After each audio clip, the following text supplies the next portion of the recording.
trying to do. We have with us MSK Muhammad sir, who is a psychologist, and we also have MSK Priya, who is also a psychologist. I welcome our head of the department to welcome the gang.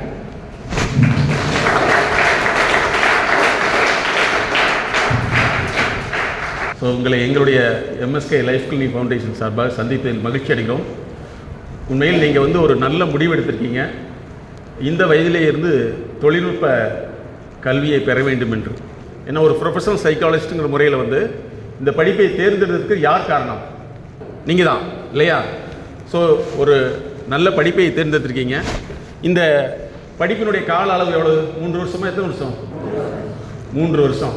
இந்த 3 ஆண்டுகள் வந்து சரியான முறையில் வந்து உங்களுடைய technical ஸ்டாஃபோடு வந்து நீங்கள் coordinate பண்ணிங்கன்னா உங்கள் லைஃப் ஸ்டைலே கண்டிப்பாக மாறிடும். அதை விட உங்கள் குடும்ப பாரம்பரியமே மாறிடும். ஸோ அற்புதமான ஒரு நிறுவனத்தில் நீங்கள் இருந்திருக்கீங்க. ஸோ அந்த வகையில் வந்து இதில் ஜாயின் பண்ணுறதுக்கு காரணமாக அந்த உங்கள் பேரண்ட்டுக்கு you have to thank it. முதல்ல படித்ததுக்கு இப்போ படிப்பதுக்கு என்ன வித்தியாசம்னா, நீங்கள் 100% இன்வால்மெண்ட்டாக இருந்தால் மட்டும்தான் உங்களுடைய கரியரில் சக்ஸஸ் ஆக முடியும். ஏன்னா சமீபத்தில் வந்து சைனா வந்து என்ன பண்ணியிருக்குன்னா, இண்டஸ்ட்ரியில் வந்து எந்த லேபருமே இல்லாமல் ஆட்டோமேஷன் பண்ணிடுச்சு. ஆர்டிஃபிஷியல் இன்டெலிஜென்சி மூலமாக வந்து லைட்டே இல்லாமல் மெக்கானிக்கல் ஒர்க் நடந்துகிட்ருக்கு, ப்ரொடக்ஷன். அப்போ நீங்கள் இந்த அளவுக்கு நீங்கள் வரணும்னா எந்த அளவுக்கு மாற வேண்டியது இருக்குன்னு நல்லா யோசிச்சு பாருங்கள். நீங்கள் இனிமேல் வந்து உங்களுடைய ஸ்டடீஸில் வந்து கான்சன்ட்ரேஷன் பண்ணணும், ஸ்டடீஸை வந்து கரெக்டாக ஃபாலோ பண்ணணும். ரெண்டாவது உங்களுடைய டெக்னிக்கல் ஸ்டாஃபோடு வந்து நீங்கள் எவ்வளோ தூரம் கோஆர்டினேட் பண்ணுறீங்களோ அதுதான் நல்லாயிருக்கும். நீங்கள் நிறைய படங்களில் பார்த்துருக்கலாம், காலேஜ்னால் ஏதோ வந்து தமாசா ஜாலியாக இருக்கிறது அப்படிங்கிற மாதிரி இல்லையா? அதெல்லாம் வந்து உண்மை அல்ல. அது வந்து சினிமாட்டோகிராஃபிக்காக எடுக்கப்பட்டது. ஆனால் ரியாலிட்டி என்னென்னா, இங்கே இருக்கிற அவங்க சொல்லக்கூடிய அந்த டிசிப்ளினை ஃபாலோ பண்ணிங்கன்னா நீங்கள் மிகப்பெரிய அளவில் வெற்றி பெற முடியும். ஏன்னா உங்களுக்கு வாய்ப்புகள் நிறைய இருக்குது. சொல்லப்போனால் கிராஜுவேஷன் பண்ணக்கூடிய ஸ்டூடெண்ட்டை விட டிப்ளமோ ஸ்டூடெண்ட்டுக்கு அதிக வாய்ப்பு இருக்குது. நாங்கள் ஒரு இண்டஸ்ட்ரியல் கன்சல்டன்ட் சைக்காலஜிஸ்ட்டுங்கிற முறையில் வந்து நிறைய இண்டஸ்ட்ரியில் வந்து உங்களை ப்ரிப்பேர் பண்ணுறாங்க. அதுக்கு ஒரே விஷயம் என்ன தெரியுமா? உங்களுடைய சப்ஜெக்டிவ் நாலேஜ் ப்ளஸ் டிசிப்ளின் அது நீங்கள் கொண்டு வந்துடணும். கூட வந்து knowledge skill, that is called English language. அது இருந்ததுன்னா நீங்கள் சக்ஸஸ்ஃபுல்லாக வர முடியும். அதற்கு முன்னாடி நீங்கள் தெரிஞ்சுக்க வேண்டிய விஷயம் என்னென்னா, ஹெல்த் அண்ட் ஹைஜீன். ஹெல்த்தை நீங்கள் பற்றி கேள்விப்பட்டிருப்பீங்க. உங்களுக்கு உடம்பு சரியில்லைன்னா டாக்டர்கிட்ட போயிருப்பீங்க. அது ஒரு சின்னதாக கோல்டு வந்தாலும் சரி, ஃபீவர் வந்தாலும் சரி. ஆனால் உங்களுடைய சைக்கலாஜிக்கல் ஹெல்த்தை பற்றி நீங்கள் கேள்விப்பட்டிருக்கீங்களா? சிலருக்கு வந்து படிக்கிறது கஷ்டமாக இருக்கும். நீங்கள் யோசிக்கிறது பார்த்தா அப்படி இருக்கிற மாதிரி தெரியுது. படிக்கிறது பலருக்கு கஷ்டமாக இருக்கும். சிலருக்கு வந்து படிக்கிறதே பிடிக்காது. சிலருக்கு வந்து பார்த்தீங்கன்னா மேக்ஸ் வராது. இதுவும் ஹெல்த்து தான், psychological health. World health organisation என்ன சொல்லுதுன்னா, ஒருத்தருக்கு வந்து கணக்கு வரவே மாட்டேங்குது, கணக்கு சொல்லி கொடுத்தாலும் புரிய மாட்டேங்குது அப்படின்னா அதை எங்களுடைய மொழியில் வந்து டைகால்குலியான்னு சொல்கிறோம். உளவியல் ரீதியாக கணக்கு வரல அப்படின்னா அதற்குண்டான சரியான உளவியல் சார்ந்த சிகிச்சை எடுத்துக்கிட்டிங்கன்னா அந்த கணக்கு நீங்கள் அதில் சக்ஸஸ்ஃபுல்லாக பண்ண முடியும். இல்லைங்கிற பட்சத்தில் வந்து அது வந்து மேத்தமெட்டிக்கல் டிசார்டராக ஃபார்ம் ஆகிடும். அதுக்கு பேர் வந்து அது வந்து சைக்கலாஜிக்கல் ஹெல்த்தில் வருது. அது வந்து டைகால்குலியான்னு சொல்லுவோம். உங்களுடைய உடல் நலம் எப்படியோ அதே மாதிரி தான் அறிவு நலம். அறிவு நலம். இப்போ இங்கே படிக்கிறது வந்து நீங்கள் மீடியாவாக படிக்கிறீங்க? மீடியா படிக்கிறீங்களா? இல்லவே இல்லை. நீங்கள் மீடியா காலேஜில் போய் பார்த்தீங்கன்னா அவங்க டெக்னிக்கல் ஸ்டடீஸ் தான் படிப்பாங்க.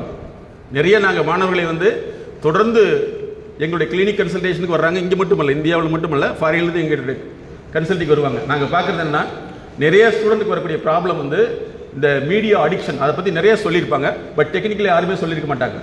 சைபோகோண்டியான்னு ஒரு டிசார்டர். அது உங்களுக்கு வந்துருச்சுன்னா என்ன ஆகும்னா, நீங்கள் டிஜிட்டலில் வந்து ரொம்ப இன்வால்மெண்ட்டாக இருப்பீங்க. அதனால் வெளியில் வர முடியாது. பட் உங்களுடைய திங்கிங் அதுக்குள்ளேயே இருந்துகிட்டு இருக்கும். இதனுடைய அடுத்த கட்டம் என்னென்னா, நீங்கள் ஐசோலேட் ஆகிடுவீங்க, தனிமைப்படுத்தப்படுவீங்க. அதனால் உங்களுடைய ஹெல்த்தில் வந்து இது இம்பார்ட்டன்ட். டிஜிட்டல் ஹெல்த், இதை நாங்கள் என்ன சொல்கிறோம்னா டிஜிட்டல் வெல்பீயிங்னு சொல்கிறோம். இதுக்கு எங்களுடைய நிறுவனம் வந்து MSK life clinic foundation digital இன்டெலிஜென்ஸிங்கிற ஒரு கோர்ஸே கிரியேட் பண்ணியிருக்கோம். எல்லா போதையை விட இது மோசமான போதை. அதை நீங்கள் தெரிஞ்சுக்கணும். ஏன்னா இங்கே மாணவர்கள் வந்தாவே என்ன நினச்சிக்கிறாங்கன்னா, காலேஜில் போனால் ஜாலியாக இருக்கலாம் அப்படின்னு சொல்லிட்டு. ஸோ இந்த விஷயத்தை நீங்கள் புரிஞ்சுக்கிட்டு உங்களுடைய எஜுகேஷனை டெவலப் பண்ணணும். ஃபஸ்ட்டு வந்து படிக்கிறதே கஷ்டமாக இருக்குது, எனக்கு படிக்கிறதே பிடிக்கல, படிக்கிறது ரொம்ப எனக்கு கஷ்டமாக இருக்குன்னா அதை நாங்கள் என்ன சொல்கிறோம்னா டிஸ்லெக்ஸியாங்கிற கேட்டகரியில் வகைப்படுத்துகிறோம். உங்களுக்கு படிப்பை பிடிக்காது, புக்கை திறந்தாவே தூக்கம் வந்துடும், புக்கை பார்த்தாவே இரிட்டேஷன் ஆகும், அதுலேருந்து எப்படா தப்பிச்சு போகலான்னு ஒரு ஃபீலிங் இருந்துகிட்டே இருக்கும். இது டிஸ்லெக்ஸியா. இது வந்து சைக்கலாஜிக்கல் ஹெல்த். இதனுடைய அடுத்த விஷயம் என்னென்னா, உங்களுக்கு யாராவது படிக்க சொன்னால் அவங்க மேலே கோபம் வரும், அவங்கள கண்டா பிடிக்காது. உங்களுக்கு யாரை பிடிக்கும்னா உங்களுக்கு தகுந்த மாதிரி யார் பேசுகிறாங்களோ உங்களை வந்து மோட்டிவேஷன்ங்கிற பேரில் வந்து புகழ்ந்து பேசுகிறவங்களுக்கு மட்டும் தான் பிடிக்கும். ஸோ இது நாங்கள் என்ன சொன்னால் டாக்ஸிக் மோட்டிவேஷன் சொல்கிறோம். ஒருத்தர் கெட்டு போகிறாருன்னு தெரிஞ்சும் அந்த கெட்டு போகிறத வந்து திருத்தாமல் அவர்கிட்ட நல்லா பேசினா அவர் நல்லா இருப்பார்னு சொல்லிட்டு அவர் செய்யக்கூடிய செயலையே வந்து ஆக்டிவேட் பண்ணி இருப்பது டாக்ஸிக் மோட்டிவேஷன் எங்கள் லாங்குவேஜில் சொல்லுவோம். அப்போ நீங்கள் ஃபஸ்ட் இயரில் வந்துட்டு ஃபஸ்ட் இயரில் உங்களுக்கு இந்த கேட்டகரியில் இருக்குதா, உங்களால் படிக்க முடியுதா, குறைஞ்சபட்சம் வந்து உங்களுடைய இந்த கல்லூரி பீரியடை தவிர உங்கள் வீட்டில் போய் மினிமம் 3 to 4 hours வந்து உங்களால் படிக்க முடியுதா அப்படின்னு நீங்கள் செக் பண்ணி பார்த்துக்கணும். இல்லை சார் எனக்கு வரமாட்டேங்குது அப்படின்னா அதற்குண்டான சரியான உளவியல் சிகிச்சை எடுத்துட்டிங்கன்னா அதில் வின் பண்ணலாம். இல்லைன்னா இது பிகேம் ஜெனட்டிக்கல் டிசார்டர், டிஎன்ஏவை அஃபெக்ட் பண்ணும். அப்போ நீங்கள் வந்து உங்களுடைய கேரியரில் வந்து சைக்கலாஜிக்கல் ஹெல்த், உடல் ரீதியான எப்படி ஹெல்த் இருக்குதோ அதே மாதிரி அறிவு ரீதியான ஹெல்த் தான் சைக்கலாஜிக்கல் ஹெல்த்னு சொல்கிறது. ஸோ இதை நீங்கள் புரிஞ்சுக்கிட்டு உங்களுடைய குவாலிட்டியை வந்து அதிகப்படுத்தணும்.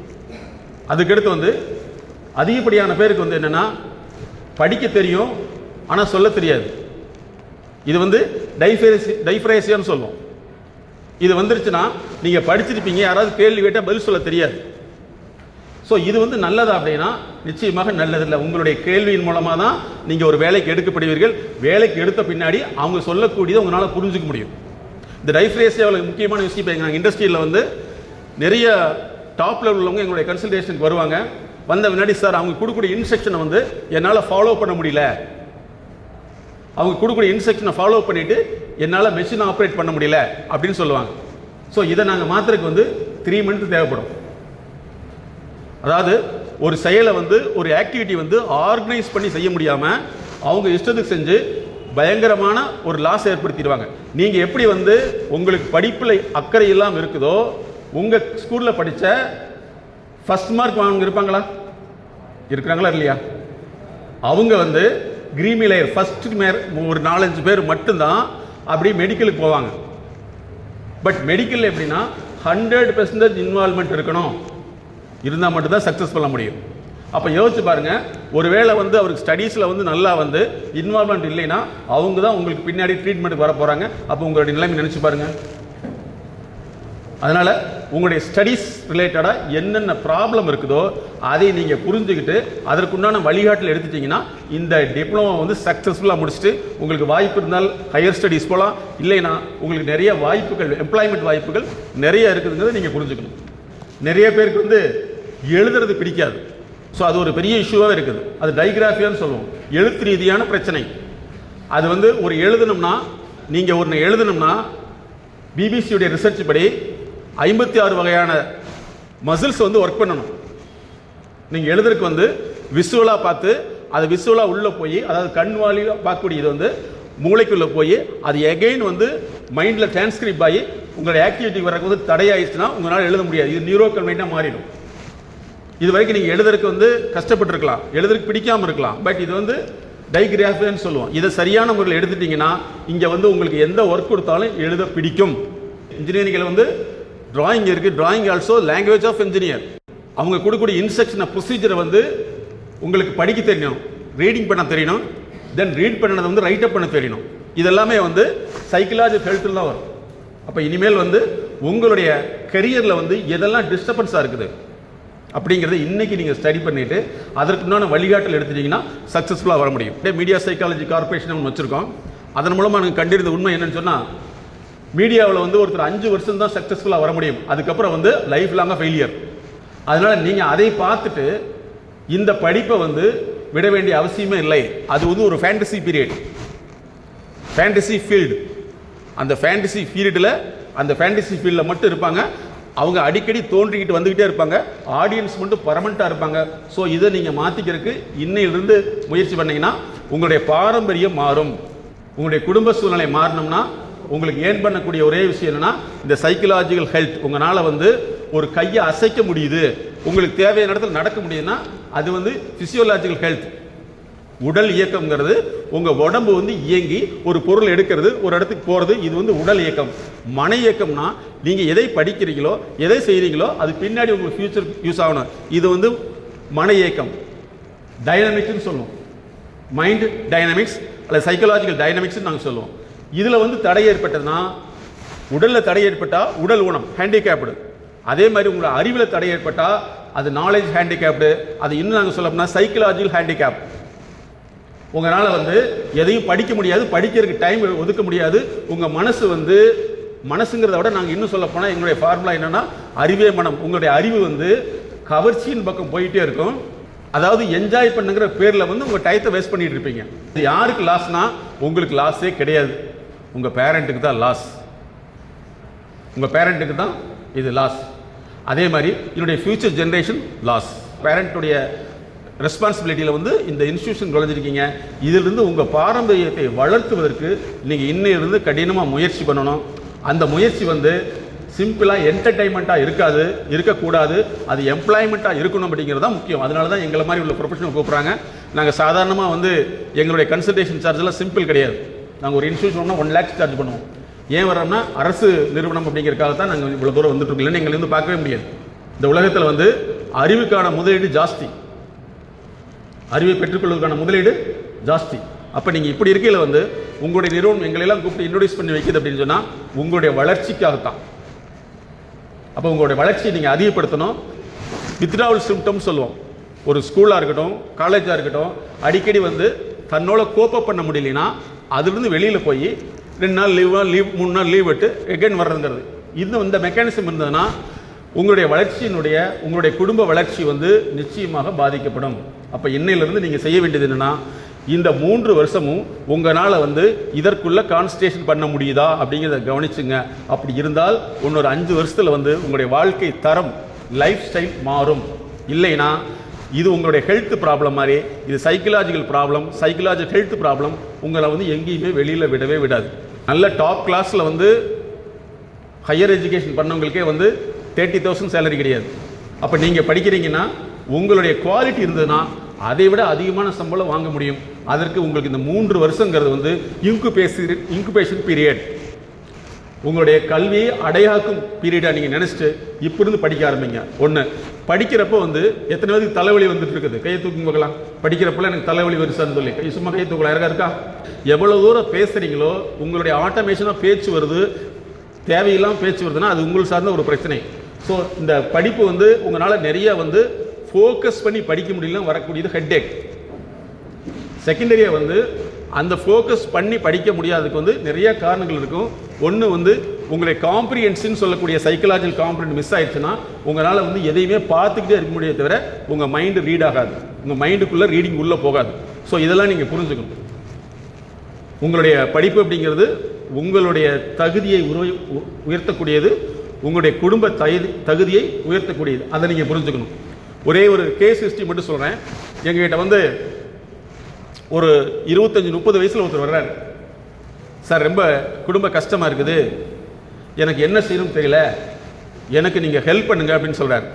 அவர் என்ன சொன்னார்னா, என்னுடைய மனசில் வந்து ஒரு ஆழமான ஒரு விஷயம் மனசில் அழுதுகிட்டே இருக்குது, அந்த குற்ற உணர்வுகளும் தாங்க முடியல அப்படின்னாரு. நான் உங்களுக்கு சிம்பிளாக இதை வந்து 2 நிமிஷம் சொல்லிடுறேன். பட் இதை நாங்கள் ஃபைண்ட் அவுட் பண்ணுறதுக்கு கிட்டத்தட்ட 3 மாதங்கள் ஆச்சு. ஏன்னா ஒவ்வொருத்தருமே வந்து தன்னுடைய நிகழ்வுகளை மறந்துருப்பாங்க. அந்த குற்ற உணர்வு அவங்களை உறுத்திக்கிட்டே இருக்கும். ஒரு குறிப்பிட்ட சூழலில் சொல்லுவாங்க. என்னன்னு கேட்டால், இவங்க அப்பாவுக்கு உடம்பு சரியில்லை, ஹாஸ்பிட்டல் அட்மிட் பண்ணுறாங்க, பெரிய ப்ராப்பர்ட்டி அதெல்லாம் விற்று செலவு பண்ணுறாங்க. கடைசியாக வந்து டிஸ்சார்ஜ் பண்ணுறதுக்கு ஒரு 5,000 பத்தலை. இதுக்கு முன்னாடி என்னென்னா பல லட்சங்கள் செலவு பண்ணியிருக்காங்க. டிஸ்சார்ஜ் பண்ணது கூட வந்து முழுமையாக அவரை வந்து க்யூர் பண்ண முடியாது, பிகாஸ் ஆஃப் ஏஜ் ஃபேக்டர்.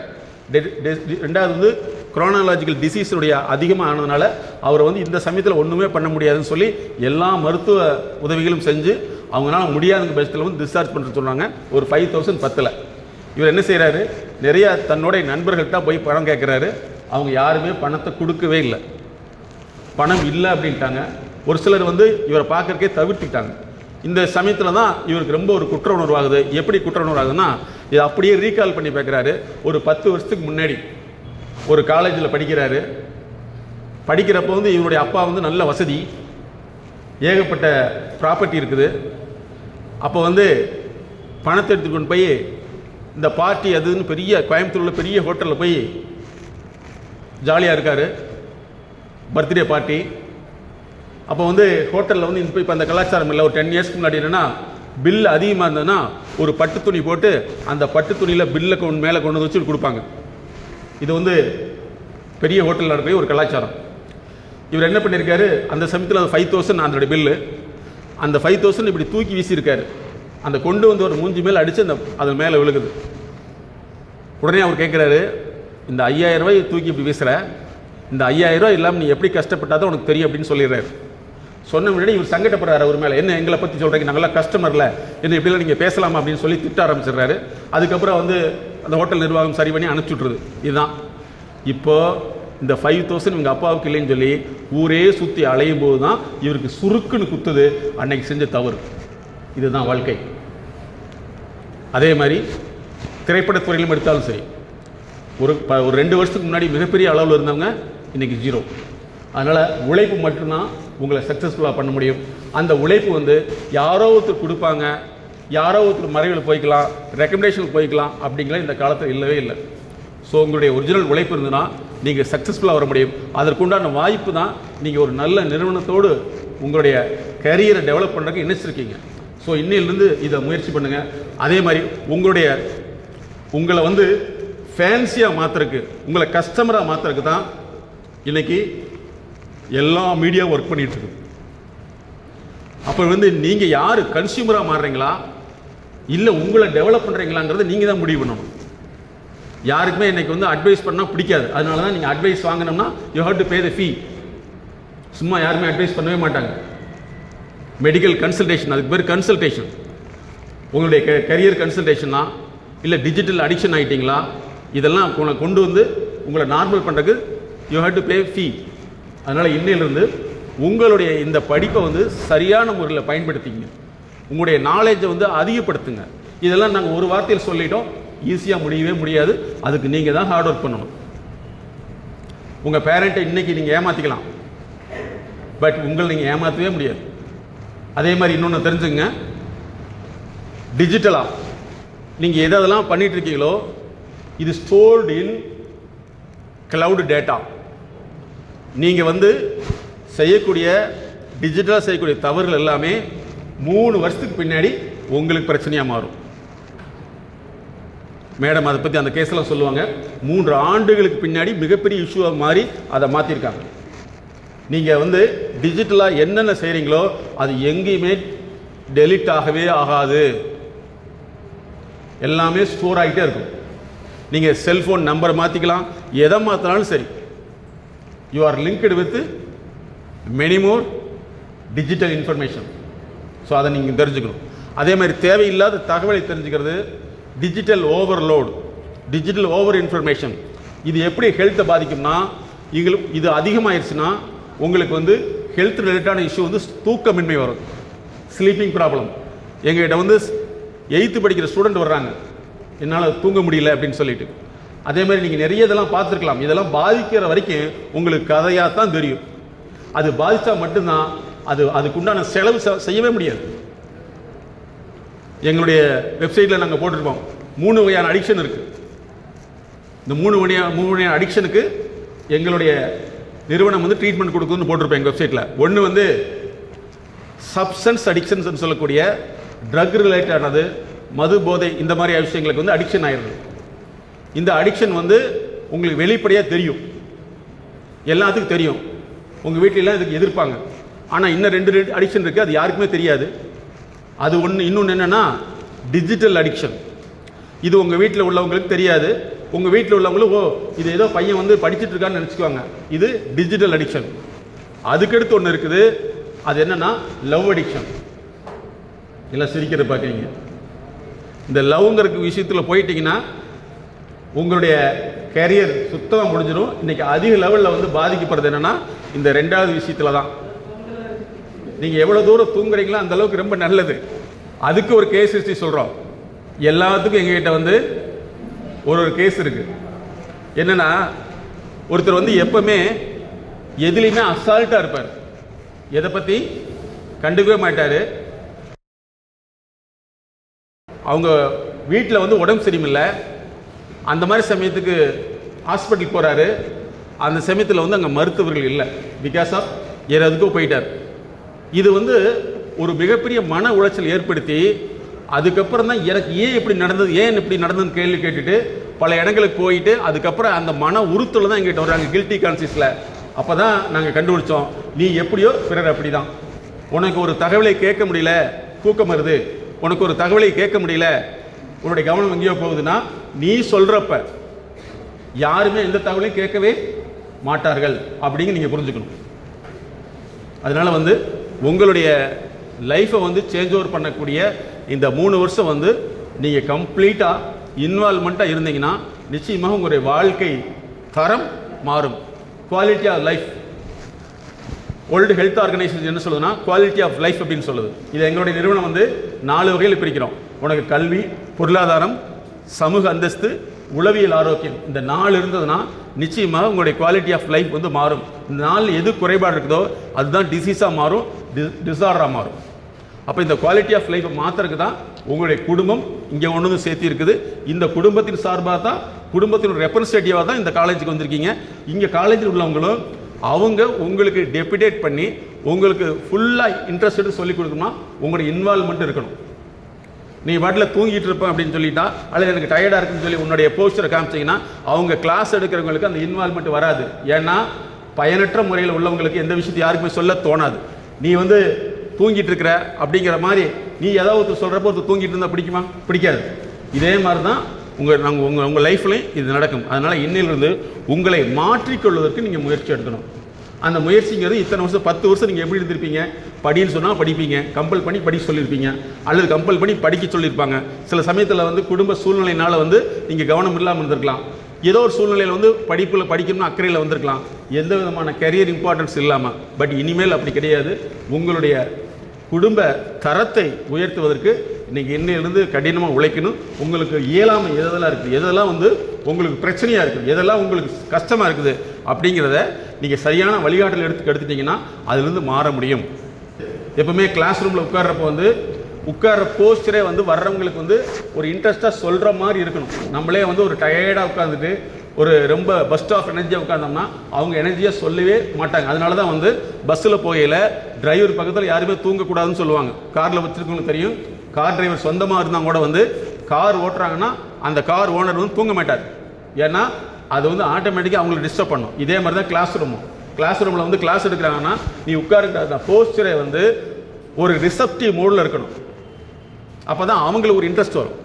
அதே மாதிரி இங்கே மாணவர்கிட்ட வந்து நிறைய நீங்கள் முன்னாடியில் வந்து உங்களுக்கு கோபம் வந்தால் உங்கள் கிளாஸில், அதாவது உங்கள் ஸ்கூலில் வந்து சண்டை போட்ட மாதிரி இங்கே கல்லூரிக்கு வந்துட்டிங்கன்னா அந்த சண்டை ஓடக்கூடிய கான்ஃப்ளிக்ட் பிஹேவியரை நீங்கள் அவாய்ட் பண்ணிவிட்டு எல்லாத்துக்கூட வந்து ஸ்மூத் பிஹேவியரை அடாப்ட் பண்ண முடியுதான்னு பார்த்துக்கணும். உங்களால் வந்து சரியான முறையில் வந்து அவங்களோடு இணைந்து செயல்பட முடியல அப்படின்னா அது ஒரு ப்ராப்ளம். சரிங்களா? அப்போ நீங்கள் என்ன செய்யணும்னா இன்னிலிருந்து இந்த 3 அடிக்ஷன், 3வது அடிக்ஷன் என்ன ஆல்ரெடி உங்களுக்கு சொல்லியிருக்கேன், டிஜிட்டல் அடிக்ஷன், லவ் அடிக்ஷன், அதுக்கடுத்து வந்து சப்ஸ்டன்ஸ் அடிக்ஷன். இந்த 3 அடிக்ஷன் வந்து நீங்கள் வெளியில் வரணும். அப்படி வெளியில் வர முடியாத மாதிரி உங்களுக்கு சூழல் உருவாக்கப்படும். அந்த சூழலிருந்து நீங்கள் தான் வெளியில் வரணும். சரியா? அப்படி இருந்தீங்கன்னா நிச்சயமாக உங்களுடைய வாழ்க்கை தரத்தை உயர்த்தி கொள்ள முடியும். உங்களுடைய சந்தேகங்களுக்கு டைம் கொடுப்போம், நீங்கள் நிறைய கேள்விகளை கேட்கலாம். சரியா? உங்களுக்கு ஏதாவது கேள்விகள் இருக்குது அல்லது உங்களுடைய சந்தேகம் இருக்குன்னா நீங்கள் கேட்கலாம். அதே மாதிரி இன்னொரு விஷயத்தை நீங்கள் புரிஞ்சுக்கணும். உங்கள் ஸ்கூல் பீரியடில் வந்து ஸ்கூல் டயத்தில் வந்து நீங்கள் ஜாலியாக அடுத்தவங்களை நக்கல் நையாண்டி பண்ணி அடுத்தவங்களை வந்து ஒரு மாதிரி வந்து ரெடிகுல் பண்ணி நீங்கள் சிரிச்சிருக்கலாம். பட் இங்கே வந்து ஒரு இன்ஜினியரிங் கேட்டகரி வந்துட்டீங்க இல்லையா? நீங்கள் ஒரு பார்ட் ஆஃப் இன்ஜினியர் தானே, அப்படி தானே இல்லையா? அந்த இன்ஜினியரிங் குவாலிட்டி இருக்கணும். இல்லைன்னா only transformation from 10th to diploma. இங்கே வந்து உன்னுடைய குவாலிட்டியை மாற்றுறது உனக்கு எல்லாம் சொல்லிக் கொடுக்கவே மாட்டாங்க. இந்த 1 வீக்ஸுங்கிறது ஒரு இண்டக்ஷன், நீங்கள் எப்படிலாம் இருக்கணுக்காக தான். அதனால தான் வந்து உங்களுடைய கோபம் வர்றதுங்கிறது உங்களுடைய சைக்கலாஜிக்கல் ஹெல்த் ப்ராப்ளம். உங்களால் புரிஞ்சுக்க முடியலைங்கிறது சைக்கலாஜிக்கல் ஹெல்த் ப்ராப்ளம். அதே மாதிரி உங்களால் வந்து கோபம் பண்ண முடியல, ஸ்டடீஸோட கோபம் முடியல, என்னுடைய கவனம் வெளியில் போகிறது சைக்கலாஜிக்கல் ஹெல்த் ப்ராப்ளம். இதெல்லாம் நீங்கள் புரிஞ்சுக்கிட்டு உங்களை மாற்றுவதற்கு நீங்கள் கடினமாக முயற்சி பண்ணால் மட்டும்தான் உங்கள் அப்பா அம்மா உங்கள் மேலே இன்வெஸ்ட்மெண்ட் பண்ணியிருக்காங்க. இந்த இன்வெஸ்ட்மெண்ட் வந்து உங்களுக்கு ஃப்ரூட்ஃபுல்லாக இருக்கும். இல்லைங்கிற பட்சத்தில் வந்து இந்த இன்வெஸ்ட்மெண்ட் வந்து உங்களுக்கு பலன் அளிக்காது. நல்லா ஞாபகத்தில் வச்சுக்கணும். அதே மாதிரி நீங்கள் இன்னொரு நாங்கள் நிறைய ஸ்டூடெண்ட்டை பார்க்குறது என்னென்னா, நிறைய வந்து திரைப்பட நடிகர்களுக்கு நீங்கள் ஃபேனாக இருக்கிறத விட உங்கள் ஃபேமிலிக்கு ஃபேன் ஆகிறீங்க. உங்கள் ஃபேமிலியை வந்து நீங்கள் புரிஞ்சுக்கிட்டு அவங்கள முன்னேற்ற ட்ரை பண்ணுங்கள். அதுதான் உங்களுடைய வளர்ச்சிக்கு உதவும். அதெல்லாமல் யாரோ ஒருத்தருக்காக நீங்கள் உழைச்சிட்டு யாரோ ஒருத்தருக்காக வந்து போஸ்ட் ஒட்டிட்டு இருக்கிறத வந்து நீங்கள் தவிர்த்துக்கிறது உங்களுடைய நலருக்கு நல்லது அப்படிங்கிறத நீங்கள் புரிஞ்சுக்கணும். அதனால் வந்து இதுவரைக்கும் இருந்த உடல்நல பிரச்சனைகள் விட உங்களுக்கு வரக்கூடிய இனிமேல் வந்து வாழ்வியல் அறிவு சார்ந்த பிரச்சனைகள் தான் அதிகம். அதுதான் டஃப் காம்படிஷன் இருக்க போகுது. அதை நீங்கள் புரிஞ்சுக்கிட்டு இன்னையிலிருந்து உங்களை முயற்சி பண்ணி தொடர்ந்து மாற்றிக்கிட்டே இருக்கணும். ஒரு நாளில் மாற்றவே முடியாது, தொடர்ந்து முயற்சி வரணும். ஏன்னா இன்றைக்கி வந்து எஜுகேஷனுடைய குவாலிட்டி வந்து எப்படி இருக்குதுங்கிறது உங்களுக்கு தெரியும். நாங்கள் நிறைய ஸ்டடி பண்ணிகிட்டு இருக்கோம். சமீபத்தில் வந்து ஒரு மிகப்பெரிய பல்கலைக்கழகத்தினுடைய விசி சொல்லையில் கிட்டத்தட்ட 98% ஆஃப் மாணவர்கள் வந்து திறன் குறைபாடு உள்ளவர்களாக இருந்துகிட்ருக்காங்க. அந்த திறன் குறைபாட்டை அவங்க வந்து மாற்றிக்கிறதுக்கு, திறனை அதிகப்படுத்துறதுக்கு விரும்புறதில்லை அப்படின்னு சொல்லி சமீபத்தில் வந்து ஒரு இன்டர்வியூ கொடுத்துருந்தார் மிகப்பெரிய பல்கலைக்கழகத்தினுடைய விசி. அதனால் நீங்கள் ஞாபகத்தில் வைத்துக் கொள்ளுங்கள், திறன் சார்ந்த ஆரோக்கியம் உங்களுடைய குவாலிட்டி ஆஃப் ஸ்கில் வந்து இருந்ததுன்னா நிச்சயமாக இந்த படிப்பு வந்து உங்களுடைய பாரம்பரியத்தை உங்கள் குடும்பத்தை உயர்த்தும். இல்லைன்னா இந்த படிப்புங்கிறது எப்படி 10 வருஷம் படிச்சிங்களோ ப்ளஸ் 3 வருஷம் மாறிக்கும், 13 வருஷம் தான். அப்போ இதிலிருந்து நீங்கள் மாற்றுறதுக்கு தொடர்ந்து முயற்சி பண்ணிக்கிட்டே இருக்கணும். உங்களுடைய ஒவ்வொரு முயற்சியிலுமே வந்து நீங்கள் உடனடியாக வெற்றி அடைய முடியாது. அதில் பல்வேறு இடர்பாடுகளை கடந்து தான் நீ வெளியே வர முடியும். அதனால் இன்னில் வந்து அதை முயற்சி பண்ணுங்க. இந்த ஸ்டாஃப் கிட்ட வந்து எப்படி பேசணுங்கிறதே தெரிய மாட்டேங்குது. அவங்க வீட்டில் பேசுகிற மாதிரியோ அல்லது அவங்க ஊரில் பேசுகிற மாதிரியோ அல்லது அவங்க ஃப்ரெண்டுக்கிட்ட பேசுகிற மாதிரியோ அந்த ரெஸ்பெக்டிவான பிஹேவியரை பண்ண தெரியாதனால நிறைய பேர் வந்து அவங்க ஒரு குறிப்பிட்ட நாளைக்கு பின்னாடி அவங்களே விலகிக்குவாங்க. ஏன்னா நம்மளால் பேச முடியலன்னு சொல்லிட்டு. அதனால் வந்து ஒரு உங்களுடைய ஸ்டாஃப் கிட்ட வந்து பேசக்கூடிய அந்த டாக்கிங் பிஹேவியர், அவங்ககிட்ட வந்து தொடர்பு இருக்கக்கூடிய ரிலேஷன்ஷிப் பிஹேவியரை வந்து நீங்கள் மாடிஃபை பண்ணிகிட்டே வந்தீங்கன்னா நிச்சயமாக உங்களுக்கு அதில் வெற்றி பெற முடியும். இப்போ அடுத்து வந்து மேடம் வந்து எதெல்லாம் வந்து ஸ்டூடெண்ட்டுக்கு வந்து இஷ்யூவாக இருக்குங்கிறத டிஸ்கஸ் பண்ணுவாங்க.